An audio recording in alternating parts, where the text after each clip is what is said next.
My name is Jason Williams, aka JP SLoUCH, also known as Broom. I've been making music since I was a kid. I think around 8 years old, and it's my passion. Along the way, I've met up with some pretty interesting characters, all with their own unique stories, views, and talents. This podcast show celebrates those friends I've amassed in my many years of ups and downs, in this crazy trip that we all call life. Join me as I go 4 drinks deep with JP SLoUCH and PALS.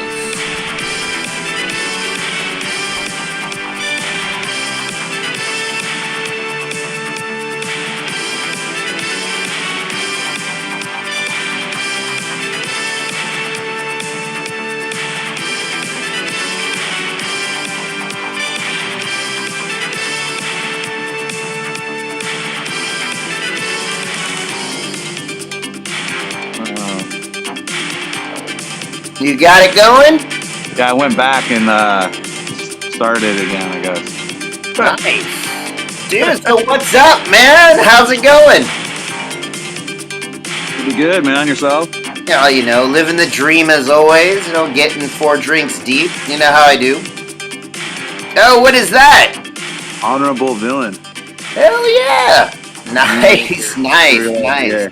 Well, dude, welcome to 4 Drinks Deep. Glad to be here. Yes. Why don't you tell everybody who you are and what you do? My name is Daniel Renal. I'm 42 years old, living in Redwood City all my life. And I'm currently waiting to get into the Pipe Fitters Union. We've been friends, brothers, for like a long ass time. To be honest, I was just thinking about this the other day. I don't even remember really when we actually officially met. I think like we met through high school. I think we met through Lisa and Rochelle. Yeah, that's right. Yeah, you were part of the crazy bench crowd with that. So I think I remember. I do remember, man. You've a man of many talents. Like straight up, when I first met you, you were one of the most first people that was like very emphatically into crazy ass metal music and into any kind of craziness that you would get into back in the days and stuff like that. I was really shocked to hear. I don't think I've ever heard any kind of live music or anything that you've done. Have you ever done any live music at all? We recorded, Munchbox recorded. That's me, Mike Haney, and Tristan was the drummer. And it was like bluesy metal, man. It was badass. Is there anything recorded that I can hear? Not right now, but on MySpace. That shit was on MySpace. On MySpace? Oh my god. I haven't logged into MySpace in like I think a minute. It's been a couple of minutes. Yeah, but man, Munchbox. Okay, so you were jamming in Munchbox, stuff like that. What year was that?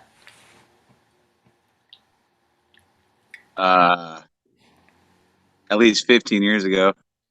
Yeah, that's been a bit, man. So like that'd be like in the early 2000s? Yeah, before everybody had kids. That before kids, when everything was fun. Everything was fun. Yeah. Too much fun.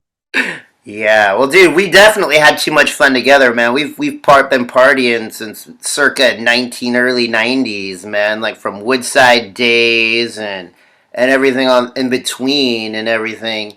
I remembered one of the first memories of you is you had the uncanny ability to know people's shoe size before even noting them or everything. So, how did you develop that talent and like where'd that come from and everything? So, my first actual job was the athlete's foot, and I was the stock boy.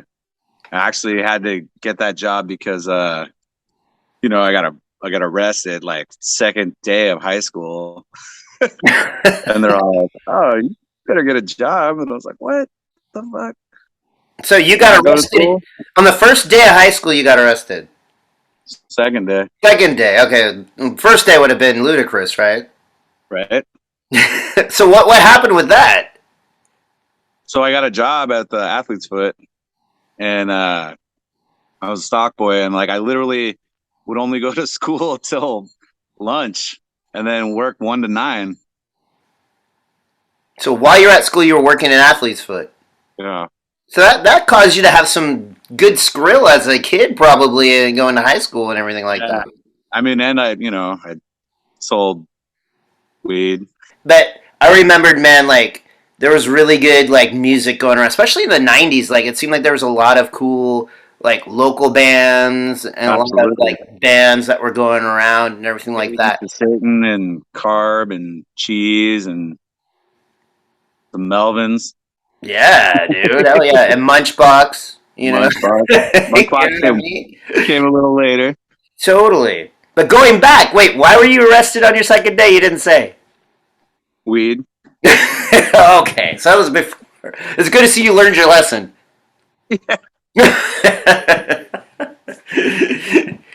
So, man, so definitely, so you had the athlete's foot job there, right? Right. So I started out as the stock boy, and then they're like, "Well, if you cut your hair, we'll put you on the floor, be sales." And this is when Jordans were huge and everything. And yeah, man, I just tore it up, man. My first time as a salesperson, I freaking won a free pair of shoes, you know, uh, district associate of the month. So like out of like 5 stores or something like that, I was the number one sales, and I got a free pair of shoes. So I showed up at that working man's class and at high school. People I work with are there, and I was like, well, wearing my brand new fucking pennies, and those were like $192, man.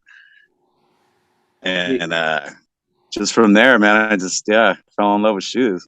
Yeah, man, you always had style. You were the first person I ever knew to have ostrich skin shoes, and then alligator skin shoes too. It was badass. Yeah, yeah. Made some baby stingray shoes for who was that? Not Shaq, but we made some shoes for Shaq too. So I'm Shaquille trying to O'Neal. think. Yeah, Whoa, Shaquille O'Neal, nice. size 23. Were you able to guess his shoe size before he came in? I knew his shoe size before he came in anyway. Oh, I follow basketball. oh yeah, yeah. Well, like that's another thing too. So in high school, you were I didn't know this, but you were on the football team. I was on the football team. Yeah, I you recently told me this. I never even knew that. Like for me, I'm a huge sports fan too. I just never went to any of the high school games because just I don't know. But like I didn't know you were. I didn't last too long. Me and the coach like really didn't get along. I still had my mohawk. Like he called me Papoose and Daniel Day Lewis and Rise of the Mohicans, and yeah, he was a dick. Coach, remember Coach Rambo? Nah, not at all. I never, I didn't do any of the sport. I should have, man. Like nowadays, you can get like hella good contracts and things, man. Devo just got 73.5 Yes, million yesterday, for yeah. 3 years.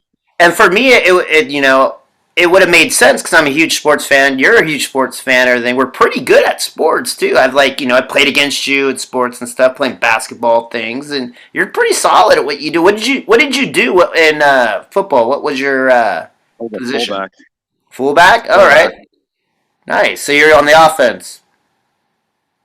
Yes, Okay. sir. All right. So you guys didn't get along, and then you quit. You're like, oh, I'm done, or did you pretty much get left off?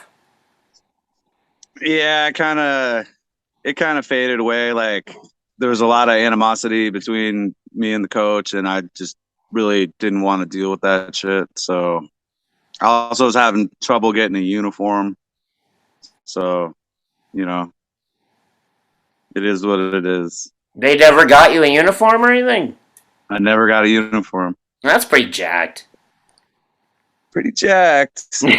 Pretty jacked, definitely. Well, you're a sports fan and everything. You're great at sports, but I think your number one sport that you do. Well, actually, it's a tie because I personally been with you when you've been playing pool, and you've literally won us free drinks for the whole night just playing pool and Absolutely. everything like that. Like it's almost like I'd have to say you are the best pool player that I've ever met. You're that good at pool. How did that happen? And that's something that's very important too, because that's something that you can use for income if you needed to by like going to bars and getting free drinks, like I've seen you do multiple times. Yeah, absolutely. So tell me, So, how did you do that? dude, it started out like, hanging out at Sequoia with the Sequoia Station stoners, and frickin' we'd always go to billiards, and we'd play pretty much every day. And then my dad actually is really good at pool, and we used to play a lot at the Great Entertainer and billiards. And yeah, I mean, he showed me the way, and I just never looked back. I bought my own table when I was freaking, I don't know, 24, I think. And I've had it ever since. It's in my garage right now. Yeah, You I put guys on that saw table. it last week. It's a little bit, it's a little crooked. It's not crooked. I put a level on it. It's Did fine. you put a level on it? I don't know. Last time Always. we played, it seemed like it had a little bit of a weird bounce. Yeah. That's, yeah. I don't know. Yeah, It that's needs to just. be, needs to be refelted, but I don't know. You see me play on other tables, right? I have seen you play on every table. It's like, and I've seen you win on every table. You've only lost twice. One of them was to me. Actually, you haven't beat me. Actually, to be honest, you scratched the eight ball a couple of times on the eight. So, Yeah, it happened. but the second thing that I've seen you amazing at is horseshoes. Like it's something randomly that I didn't know either until oh. Oh yeah. So do you just walk around with those? No, I actually set them on the table just because I knew you were going to ask about horseshoes. Of course, because like I was very impressed because I didn't even know the horseshoe pit over at Red Mort and everything. Like that was where I first saw you in action, and you were good at that too. You were doing ringers and everything. Is how did that come out? Because usually horseshoes you usually grow up on a farm or something like. How did you get into that? Yeah, so again, my dad, right? So when I was living in East Menlo Park, like we lived across from Flood Park, and my dad would go to the horseshoe pit like every weekend, and I'd watch him and my uncle and his friends, and they'd all play, and then like I was interested, and my dad didn't really show me until my 20s. And that's when he told me if it flips more than once, then you're cheating.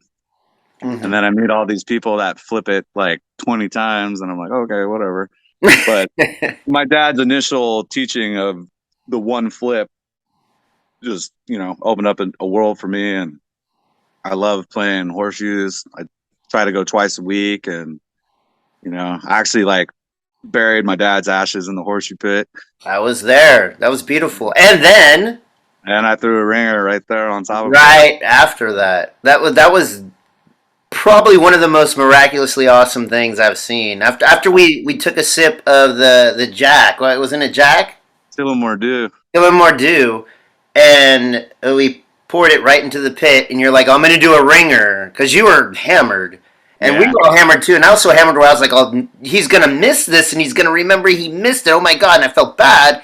And then you made a ringer right when you called it on there. That was Yeah. probably one of the coolest things I've seen. It was What was deeply cool about touching. that is like, my dad's sisters were there, like my aunt, my uncle, my other aunt, and you know, they knew it wasn't all hype. They like saw it for their own, Oh yeah, saw it. So yeah, and no, it was that really was a cool. pit. That was a pitch where your dad would take you to, right? Is that where you learned on that same That's pitch? exactly that's where we played. Is that in the sand part, the dirt part. Mm-hmm. Yeah. But like I said, amazing at horseshoes. So it was just practice. You have a table in your garage, so that would explain, the pool. Right. Horseshoes, it was the desire to do that. So now the poker. Yeah.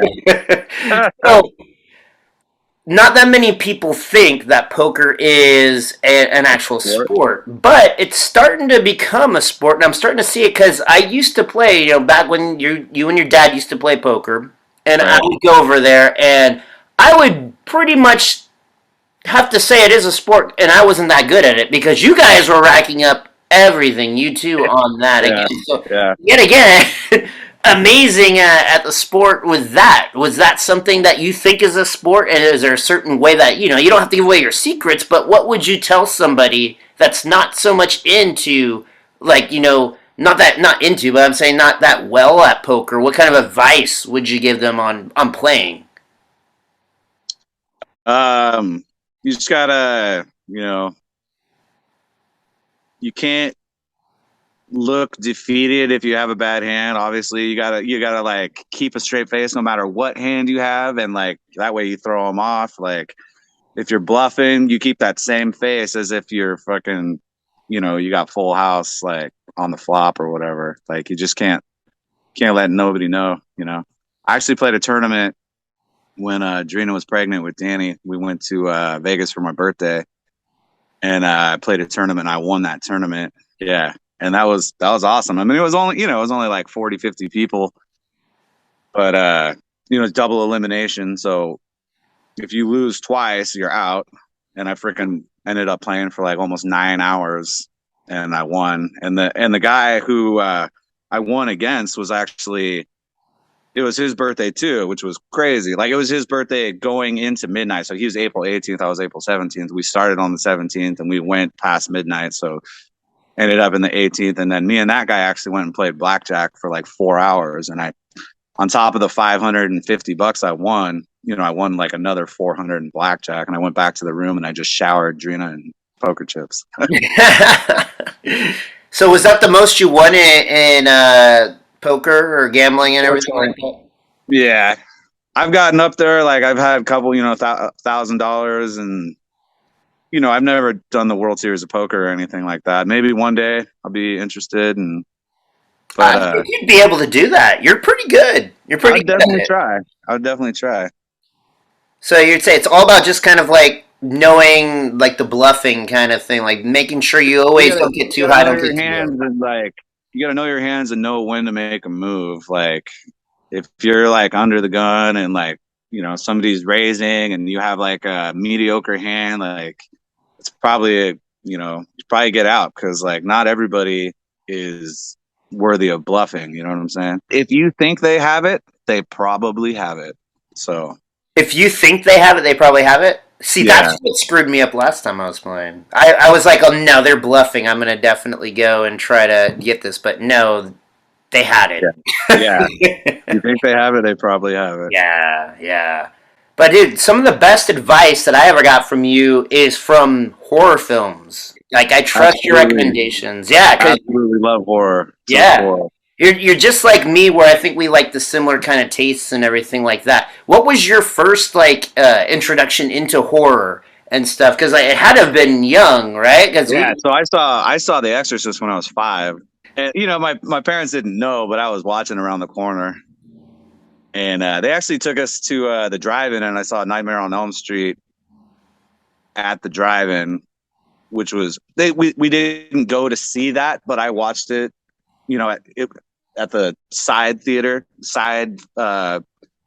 what's it called, the side screen, so you're like, oh, at the we were drive-ins. here to see Yeah, like Lethal Weapon or something like that, and I was just totally watching Nightmare on Elm Street.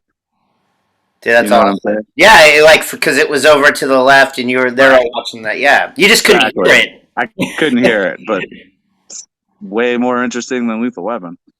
Although I liked Lethal Weapon, but I'm still. not saying it's a bad movie. I'm just saying, like, you're like, oh yeah, it's Mel Gibson versus, oh wow, there's a guy with crazy claws and he's like killing people and coming out of the wall, and Oh yeah, one of my earliest memories of the first Nightmare on Elm Street was him walking down with the crazy arms. All, you Oh know what yeah, I mean, like like some hell badass. along.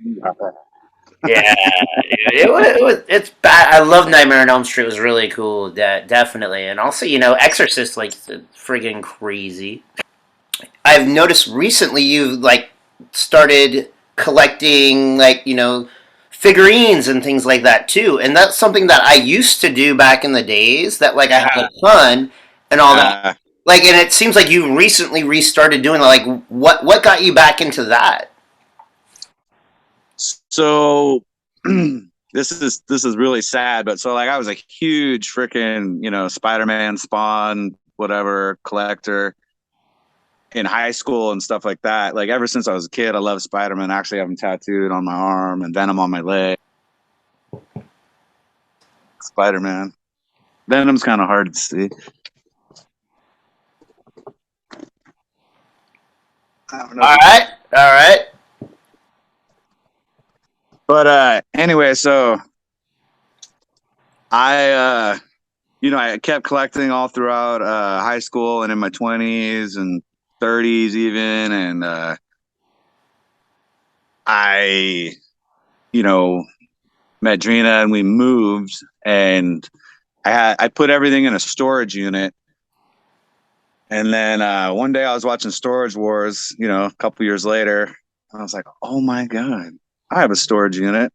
And then like I called and like my credit card had expired, and they never contacted me to update my payment information. I had the same phone number. I was so sad, and they're like, "Oh yeah, we auctioned your unit off like 2 years ago." And I had so much amazing things in there. It's so sad, so Was it sad. on Storage Wars? Did you see it on there? No, it wasn't on Storage Wars. I've been That right would have been watching Storage Wars. heartbreaking. Oh, wait a minute, that looks like my unit. I should I call. would have. I totally would have like hunted them down and freaking got it back. It's a triple.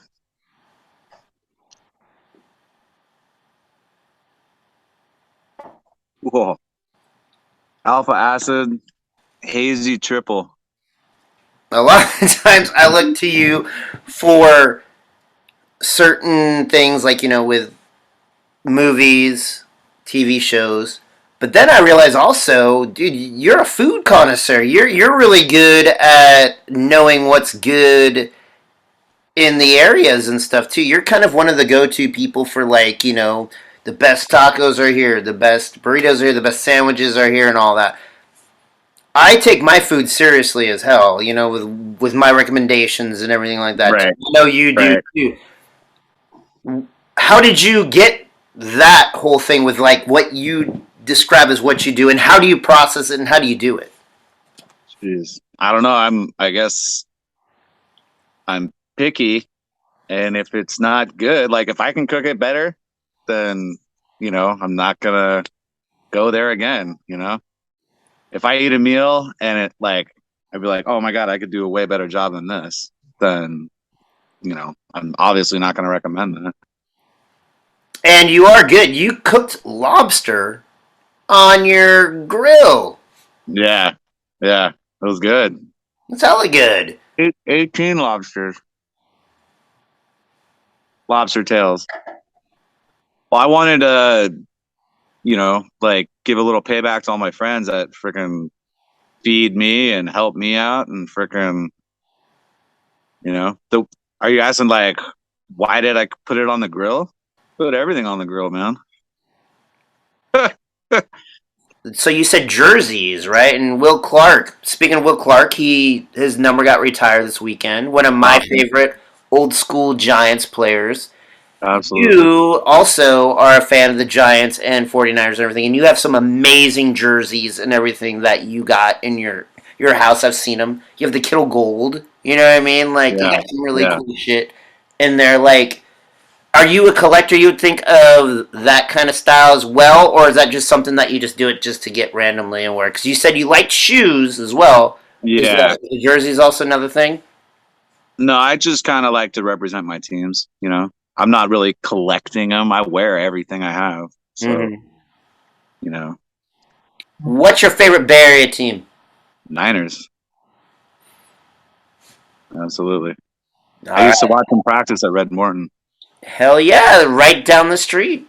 Yeah, They used to give you a book back in the days, right, where it would have the team and everything. I had them all sign. I was just going up to all of them and signing it and everything like that. Like, I wish I had that book still. I'm sure it has like Joe Montana, like Roger Craig, Ronnie Lott, all like the old school people. They used to just be right down the street at that same horseshoe pit that you and your dad were throwing off of. yeah, same place. You are an amazing salesman, and I'll probably put this back when I was saying before. Yeah, And it is a talent in doing that and being a salesman and everything like that. So, three questions that I have for you as being the salesman. One, how did you learn how to do that? Two, what are the things that you look for? And three, do you still think that you would use this in your everyday life and all that? yeah. So one, how did what? How did you learn to be such a great salesman? I don't know. I mean, I'm pretty sociable, and I'm very confident, and when I know what I'm talking about, like, there's no, you just can't say no. So, well, so when I was, in the sales field, I mean, for one, I like dressed to the nine. I was Dapper Dan. Like, I was wearing pinstripe suits. I was wearing $1,000 shoes. But before I got to that part, sure, it's just more being confident and being very personable with the customers. And, like, honestly, like, I was really trying to get them what they wanted to make them happy. And then, sure, that started out little, like at, Nordstrom's or whatever. Like, that was one thing. But then, like, when I started work for like higher, like more expensive stores like Arthur Barron and Neiman Marcus, like, I just know I know what's sexy, what looks good, and like you tell them it looks good, and freaking Jesus Christ, even with her husband standing right next to him, I'm like, oh my God, dude, she looks great. And he's like, yeah. I was like, why don't we get it in like every color?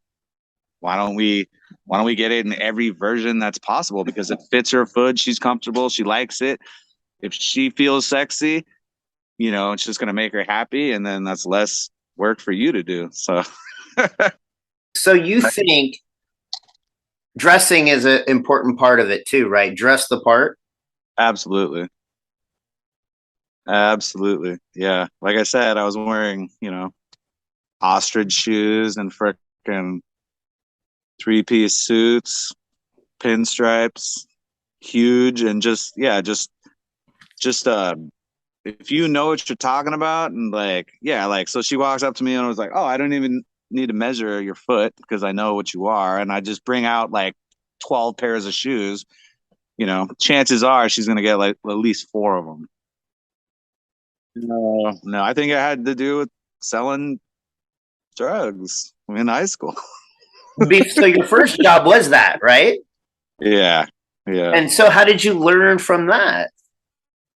Like I said, be confident, and I used to sell fake acid, and it's a bad thing, but I was keeping kids off drugs, man. Come on. Hey, Larry.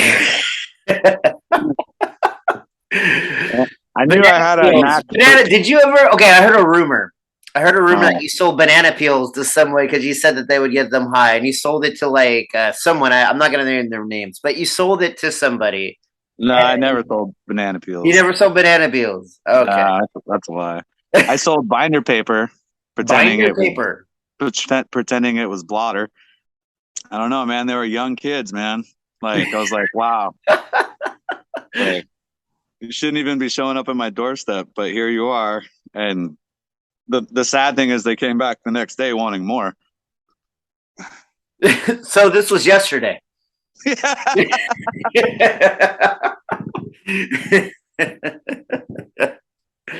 And the kids were 5. No, no, no. Just kidding, just They're kidding. like 13.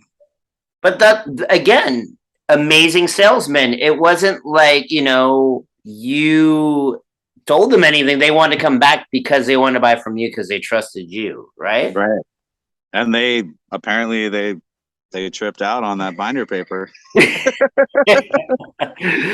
I don't know, man. I just have a knack for. I'm a people person, you know. I talk a lot. Like I'm not somebody that's gonna sit and not say anything to people, even if I'm in a room with complete strangers. You know, I will talk.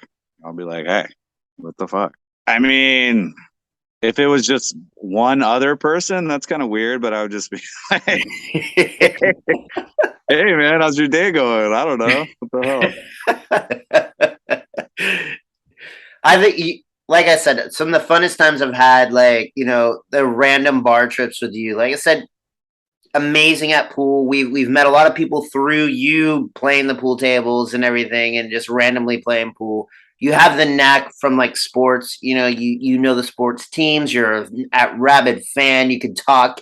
You know, basketball, Did you call me a rabid baseball. fan? Did you mean avid fan? Did I say a rabid fan? Yeah. Oh well, I meant rabid fan. Is that not the term? Is it an Avid? avid? Is Avid it fan? avid? I thought it was Rabid just means rabid. Like rabid meaning you're like, "Arr." like I have rabies and I'm like ready to Yeah, fight that's what I rabies. thought it was. Like you're like, "Arr." So it's avid. I've been saying it Avid. wrong the whole time. Avid. Oh well, you know, I don't have the gift of gab like you, and I've even kissed the Blarney Stone, which means I should have the gift of gab, but I don't. I don't have it. But you have the knowledge of a lot of things what a lot of people like. And like you said, you're a people person, so you're able to feel like you know anyone can talk to you and feel like they're down home and they're like definitely in a comfortable and good spot. And that's one of the things that like I've noticed with hanging out with you and how you attract a ton of people from the bars and stuff. And we usually end the night at your place or like random areas and things like that. The thing that like I love the most though, you know, because that's definitely parks. You're always fun, but damn, you also have a really keen ear to music. And like I said, your taste in movies, your taste in the sports teams, especially you know the 49ers and the Giants. You know, you like the best. So my question now would be to you, like, what are some of the like top albums that like made you for like what you would like for music? Because I know you love metal. I know you love you know the old school rock too and everything. Okay. So Brujeria. Not a lot of people like Brujeria, especially not a lot of white people. Not a lot of people know what they're about. And you know, there's been so many members in that band. And you know, so Brujeria is it's a Mexican death metal band. So that's a band that, you know, they have a Mexican singer and everything's in, you know, all the lyrics are in Mexican. And but all the other members are freaking white. And they're just badass, dude. They're just something like first time I heard Razo Diada, I was like, Jesus Christ, man. And like I didn't even know that meant kill the white people till like a week later. I just was just blown away, man. Just the utter freaking hardcore freaking guitar and just the evil freaking lyrics and Mexican. It was just amazing. I think Tony Cafaro actually introduced me to Brujeria, Dimitri's cousin. It's actually the hated race, is what it is. Mm-hmm. And dude, my favorite album is Pizza Wilson, man. It starts out with Jello Biafra, and that's just freaking awesome, dude. I, Pete Wilson, will be president. Isn't like a lot of them like famous people? They're in that band. Like yeah, they're in like Napalm Death and they're in Obituary and yeah, man, they're all over the board, man, and they just keep getting new members all the time, kind of like Guar. That's number 10. All right, so number 9. Let's say Obituary, Slowly We Rot. That's it's definitely a little slower, but it's just, you know, that's like the original doom metal, if you will. Like his voice is like nobody else's voice, dude. Nobody sounds like freaking Obituary. Obituary. Blueberry Obituary Where did you first hear that album? from Tony. Again, Tony, dude, the Yeah, guy. yeah, This is like a Tony like commercial. yeah. Get a tattoo and Tony, listen to your favorite Tony did albums of all tattoo the time. Tony did tattoo the Spider-Man and the Venom. Yeah, like I said, he's badass, dude. He's good. Slowly we rot. All right, number 7. Wait, You're yeah, skipping 8. So death. eight. This was a tough one, man. So Number 8, this is Death Leprosy. Death And Leprosy. dude, that album freaking blow your mind, dude. Freaking amazing. So I don't know how many people have heard Death, but like if you heard Death, you know what I'm talking about. Like Chuck Schuldiner is freaking just, he started Death by himself, and it was just he played, he did the guitar, he did the drums, he did everything. And poor guy died of a fucking aneurysm. Dude, Death was just like a whole new world, man. Like just phenomenal, dude. Phenomenal solos, phenomenal freaking screaming, dude. Yeah, Your absolutely. favorite track on the album?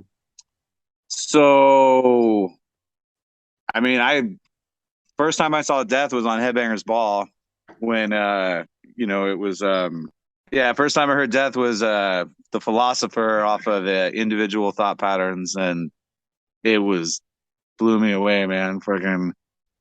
All right, so number 7 is Beneath the Remains, Sepultura. Like, dude, Sepultura is one of my all-time favorite metal bands. Brazilian death metal. And yeah, man, I fucking love Sepultura. Beneath the Remains. So the first time I heard Sepultura was actually Chaos AD, and freaking just loved Territories and all that shit. Fucking, Biotech is Godzilla. Freaking just thought, I was like, wow, this is freaking badass. Like, you know, and they're from Brazil. So it's something totally different, and I hated, I mean, I'm sure people like Roots, but I really didn't like Roots, and then I definitely don't like the new singer. Beneath the Remains was just a step into a new direction, man. It's so freaking awesome, man. And then and then after that, like I just listened to all of Sepultura, like freaking Schizophrenia, Altered, or Bestial Devastation. You just can't touch them, man. Sepultura is amazing.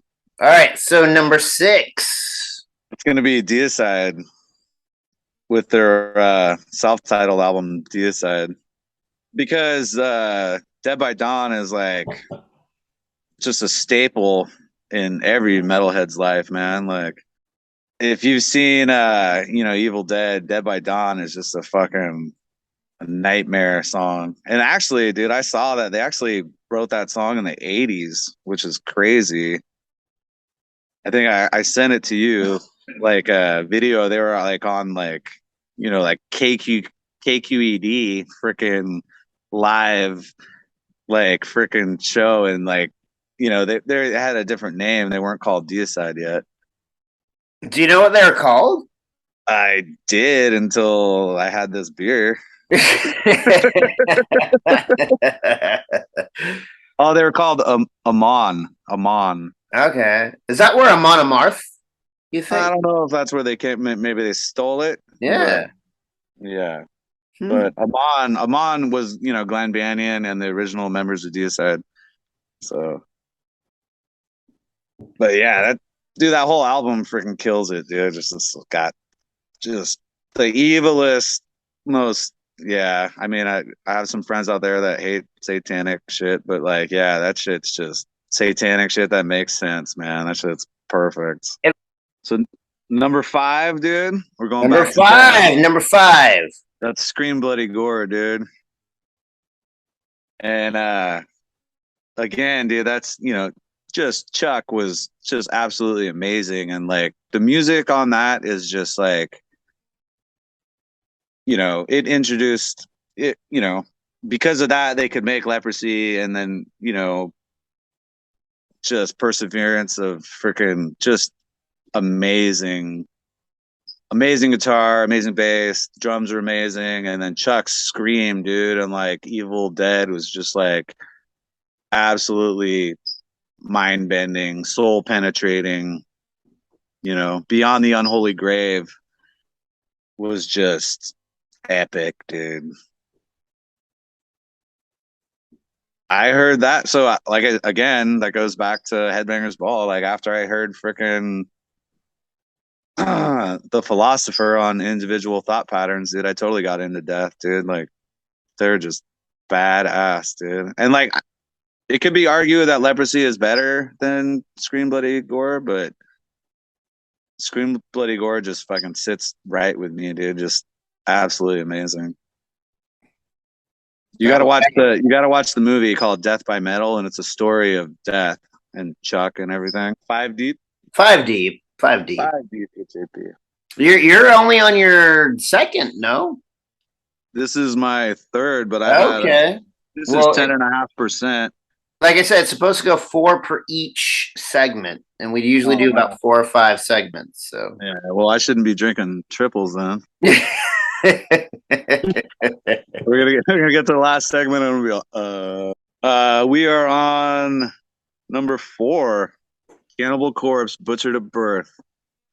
Just absolutely amazing. Chris Barnes was just at the top of his game, and like, oh my god, dude, just the music is just, freaking. I mean, you probably can't even hear me doing that. No, do it again. You gotta get close.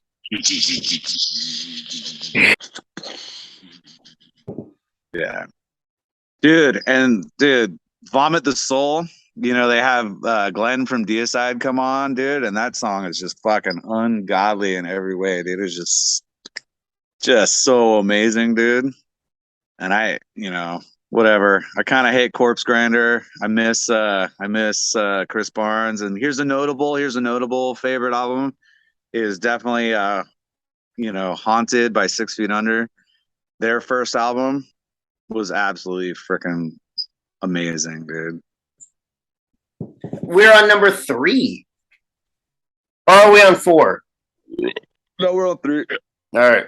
Tom, will you give me a beer, please? A racer. Number 3 is going to be Pantera, Far Beyond Driven. Far Beyond Driven over Vulgar. Yeah, I know. Yeah. Right? Interesting. Dude, it hits harder, dude. It's fucking, dude, just goddamn, Use My Left Arm is just fucking amazing. The whole album, dude, God Size, Becoming, freaking just, wow, dude. Broken, 5 Minutes Alone. I don't know. I was, thinking like what I fucking listen to, because maybe I listen to Vulgar too much. I don't know. But yeah, dude, fucking Hostile is absolutely fucking amazing. Fucking This Love is amazing. But dude, Use My Third Arm, dude. You can't fuck with that, dude. Look at that. Service. Wait, is that Sean that did that? Yeah. Nice guy, eh? Look at that. That's some good. There you go. There he is.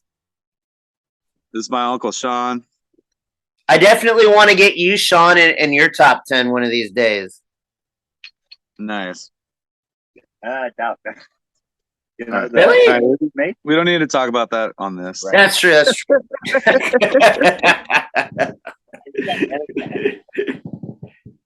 When Far Beyond Driven came out, I was just fucking all about it, dude. Like, a little bit older. It was amazing, dude. I thought Phil Anselmo was God, dude. I used to cut my hair, look like him. I like fucking drew CFH on my head and shit. Sweet. I used to tag ATR everywhere, Attack the Radical, like everywhere. I think in the beginning they were fucking brothers, they were all brothers. Rex and Vinny and Phil were just fucking tighter than fucking, anything. But I think once Phil started having heroin problems, fucking, I think he felt resentment for Dimebag and fucking, Vinny's Dimebag's brother, and he's like, well, fuck you, Phil. Fuck you. And I think that's probably what caused them to break up. And Super Joint Ritual wasn't that much better than Damage Plan. Damage Plan was pretty sick because you still had Dimebag and Vinny, but you didn't have those vocals, So pouring my last Alpha Acid beer. What's this one? This is Emerald Hills, man. Turn it around. Nice. Emerald Hills. Where were we? We were still talking about Pantera, man. Far Beyond Driven was just the next level. Vulgar Display of Power freaking broke, they broke the seal. But Far Beyond Driven just drove that seal into the ground, man. Freaking my favorite song, dude, Use My Third Arm, dude. It's just like, wow. And sure they had, Black Sabbath, Planet Caravan in the end, whatever. If you want a Black Sabbath ballad, Phil did a pretty good job. I mean, the band did a good job. But talk about power ballad, dude. Fucking, what was that thing like? You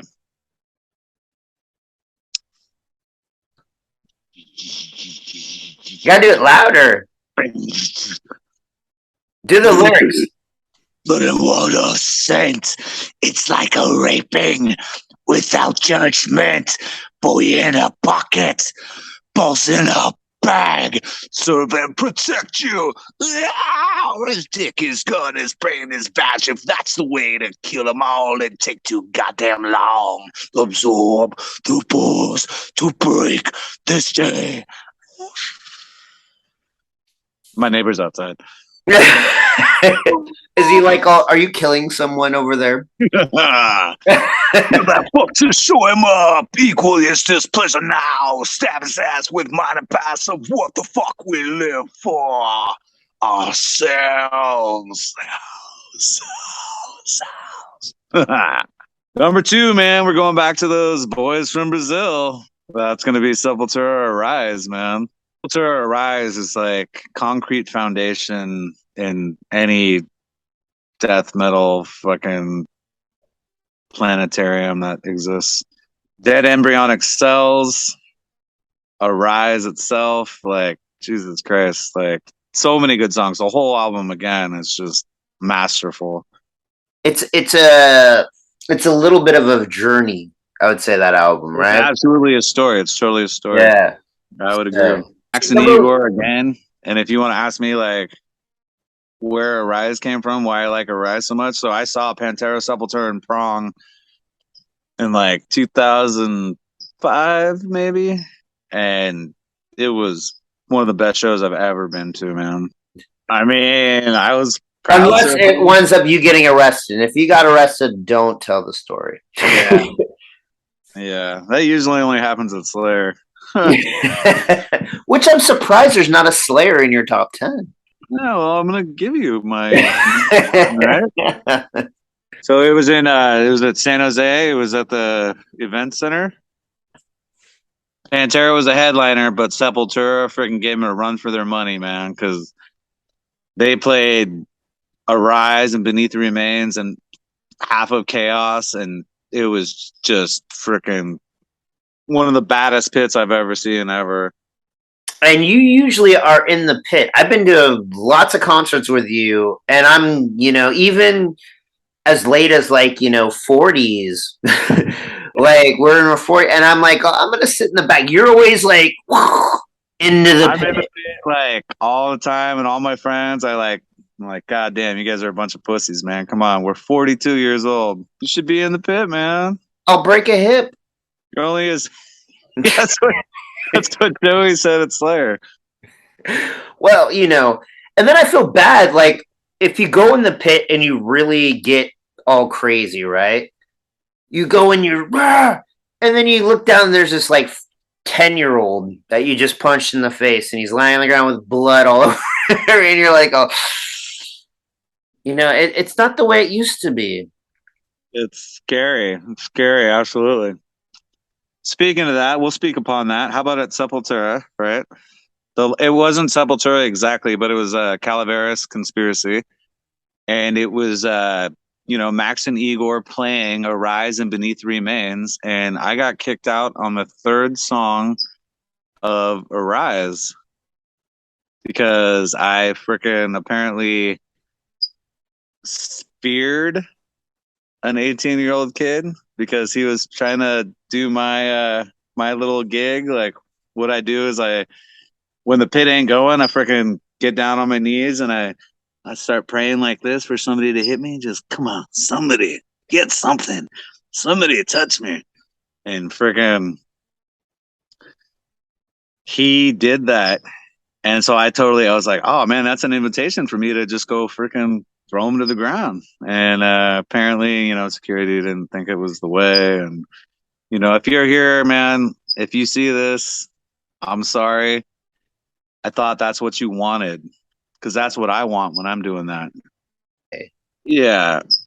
Well, apparently he was only 18 and like that was bad judgment on my part. Even though he was 6'4", what the fuck? Would you rather serve in heaven or reign in hell? You know what I'm saying? I do podcasts and I drink 8 beers on a Monday. Exactly. That's my Valhalla every day. Like, but it would be like not. Actually, it'd be you guys because I'd say, yeah, no, it'd be John Lennon. No, I'd rather talk to you than John Lennon, to be honest.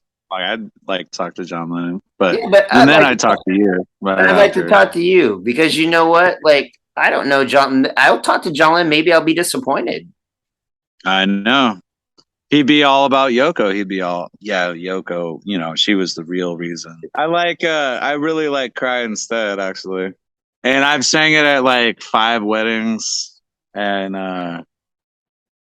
that's my introductory into 8 days a week.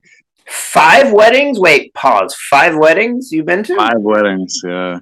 Yeah. I actually got a job offer as a wedding singer after Mike Hanning's wedding. I will say this. I've interviewed not that many people. I've interviewed about 5 people in this thing. And no offense, but you're probably number 5 of the karaoke singers that I've entered. So you were, because you're not a bad singer, but you're not the best karaoke singer. Wow. Yeah, you're better than me. I don't know. That's not saying much. Good. You do Green Day good. I'm just gonna sing it, man. Are you ready? I got every reason on earth to be mad, 'cause I just lost the only girl I had. If I could have my way, I'll try to make her sad someday. Until then, I'll cry instead. I got a chip on my shoulder that's bigger than my feet. Well, I can't talk to people that I meet. If I could see you now, I'll try to make you sad somehow. Until then, I'll cry instead. I don't want to cry when there's people there. I get shy when they start to stare. I don't want to look away, but I'll be back again someday. When I do, you better hide all the girls. 'Cause I'm gonna breaking hearts all around the world. Yes, I'm gonna break them in two. I'll show you what your loving man can do. Until then, I'll cry instead. So number 1. Slayer!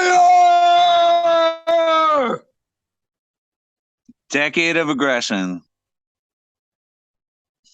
Absolutely. I thought about it and Decade of Aggression has everything you want.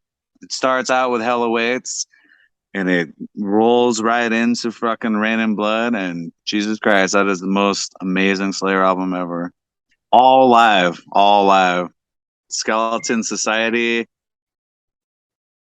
The Crooked Cross, just the whole album, start to finish. You listen to it and you're just like, oh my God, it's the embodiment of Slayer.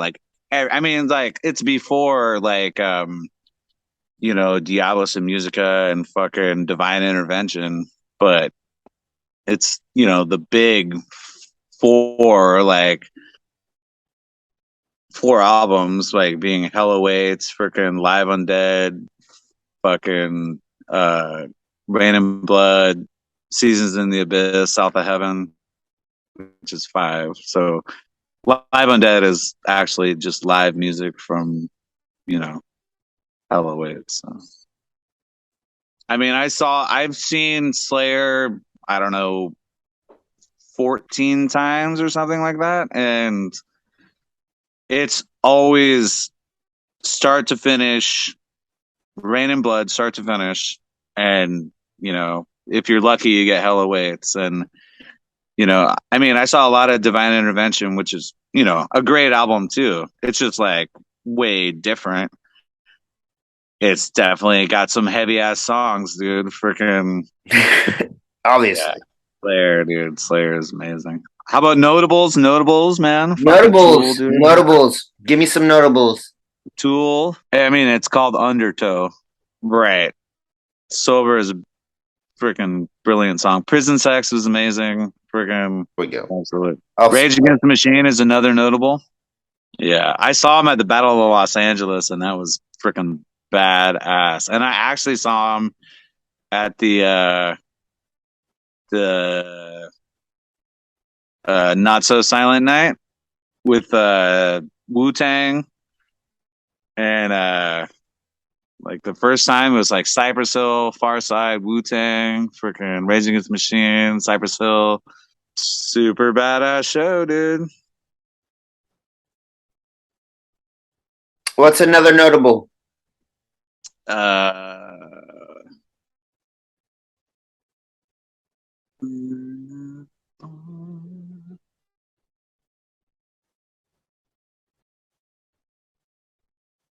This palm tree looks really sick. Well, you don't need to do another notable. If that's all that's there. Do you have time to do quick shots, or are you busy? Oh, what's up? What's quick shots? Quick shots are some just random questions that I usually do in my podcast here. If you want to, you totally can. But Go ahead. I got another beer waiting for me. Go ahead. Yeah. We'll stop. I'll pee and get a couple beers. Do it quick. Make it quick shots. I will come back in and do that.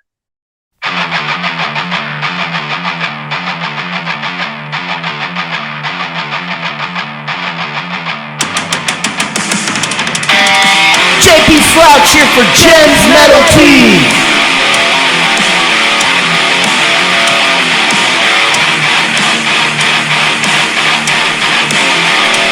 Are you sick of having your badass metal teeth fade in the wash after one wear? I am.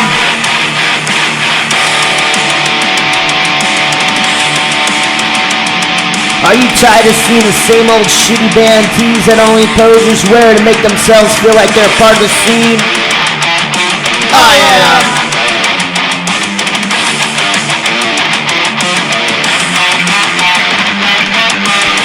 Fuck On Topic and their medium-sized extra small bullshit excuse of a tee. When you want quality, you go to Jenn's Metal Tea. Jenn has the quality of bands that you want. You say the band, you get the fucking shirt. And when I say shirt, I mean shirt. Not no napkin-ass flimsy piece of garbage. Wear once, never again shirt. I mean wear it every day till I die. And when I do die, bury me in the shirt. Makes a great gift too, cause it's so badass you keep the gift yourself. And your friend, you give them something else you don't want. Like I said, perfect gift. Order now and tell Jenn JP sent ya. But there'll be no discounts cause this ain't a flea market, son. It's an actual business, a quality business. There's no discounts here. This is Jenn's Metal Tea. Why you still got your hand down your pants? Go order now!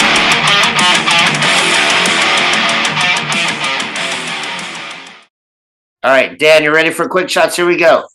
Yes, what's your favorite pizza topping? Sausage. What's the happiest memory that you have? My wedding.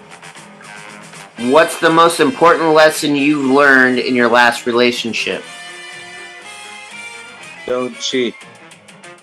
What's your worst fear? Dying alone. What in life are you most passionate about? Family. Who or what inspires you? My father. What's your greatest strength? My finesse. What is a lesson that life tried to teach you, but you feel you didn't learn?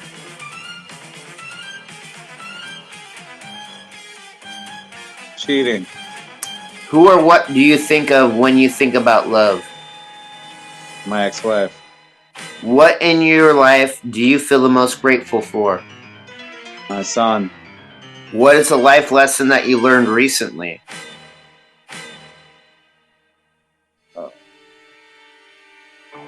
Don't cheat. What's something that you can't live without?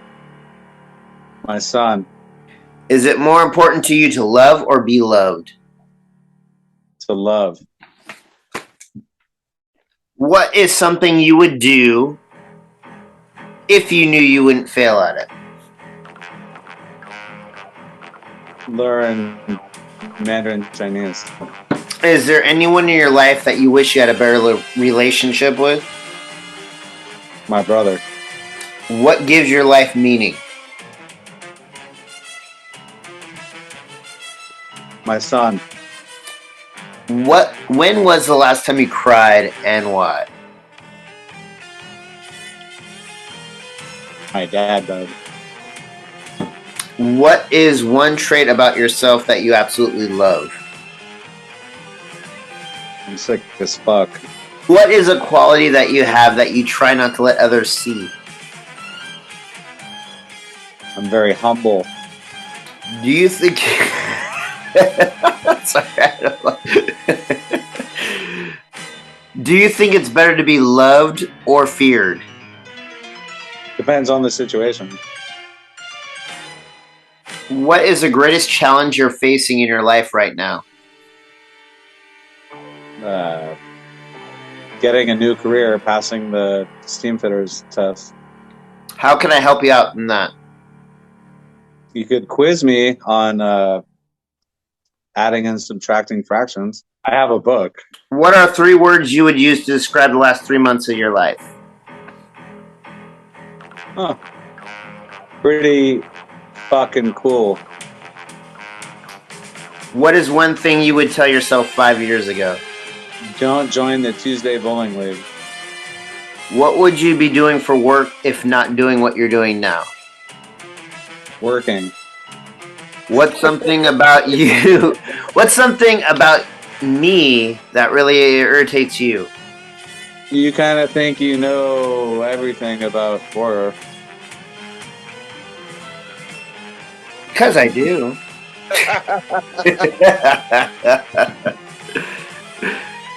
If you were an animal, what do you think you would be? Mono dragon.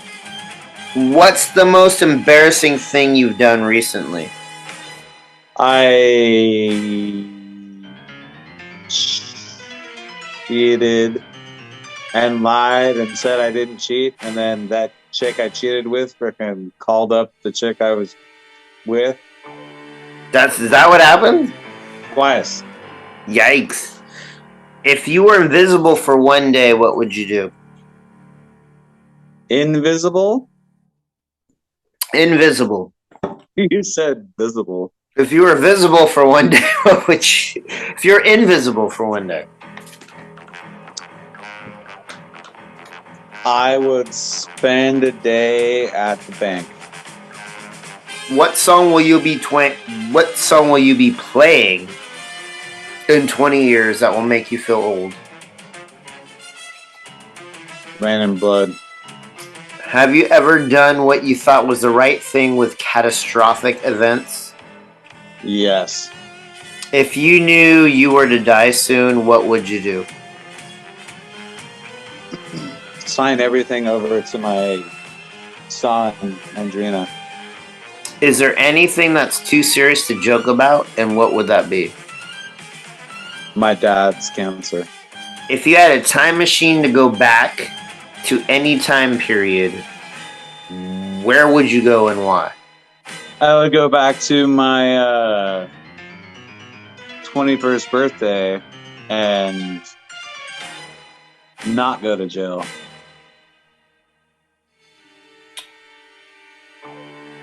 Wow, what am I gonna say? If you can have, what's the best advice ever given to you? Look forward. You're on death row and your time is up. What's your final meal? Big ass fucking ribeye with baked potatoes and cheese and sour cream, garlic, and asparagus. And 4 beers. What beers? From where? I would like a Dojo from Moonraker and a Pliny the Triple from Russian River Brewery. And I would like a King Citra from Fieldwork.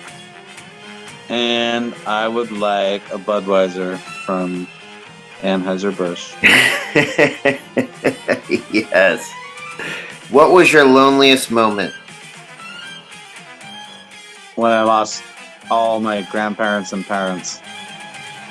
Do you think about who or what has influenced you the most in life? My father. How would you deal with betrayal? Fucking go get him. If a genie can tell you a truth you'd like to know about yourself, what would you want to know? What is my downfall, man? How do you think porn affects society? Way too much porn. What do you think about the kids today? They're spoiled and they...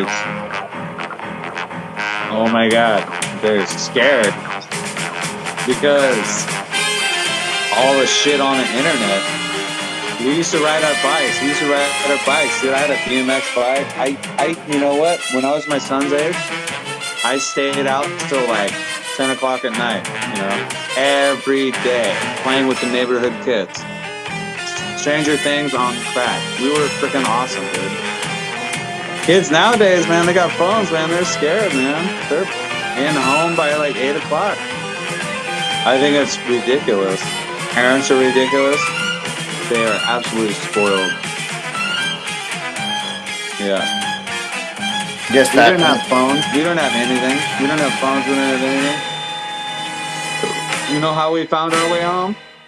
We're like, oh yeah, that's where Joey broke his neck. Oh yeah, sweet. Do you remember like riding with your friends to a creek and then you're like, oh my god, we're like totally lost. We'll find our way back because we're fucking children of the 80s. Come on.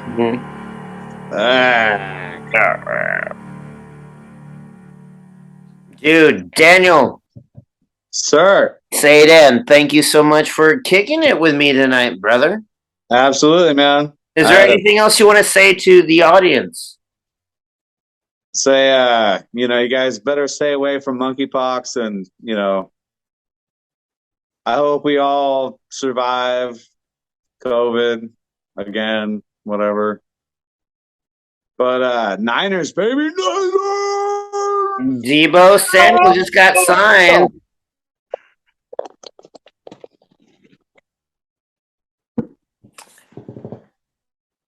Cheers.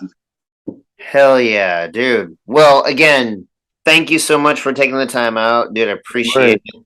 Let me give a shout out to Jenn's Metal Teas. Yes.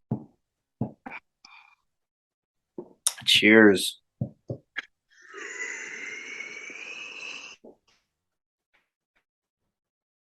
Is there anything that you would want to leave with the audience?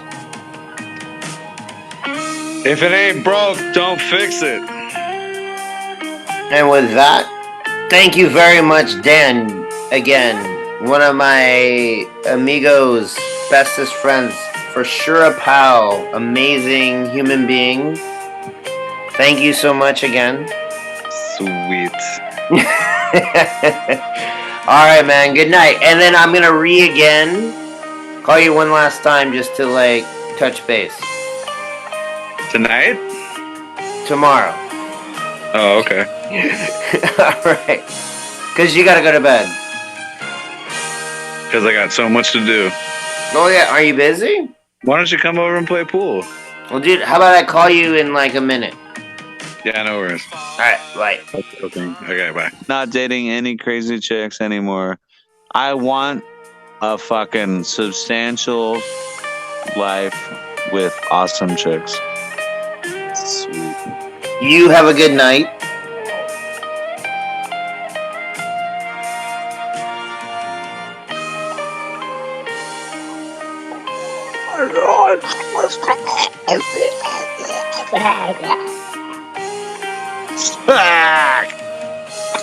You should film that.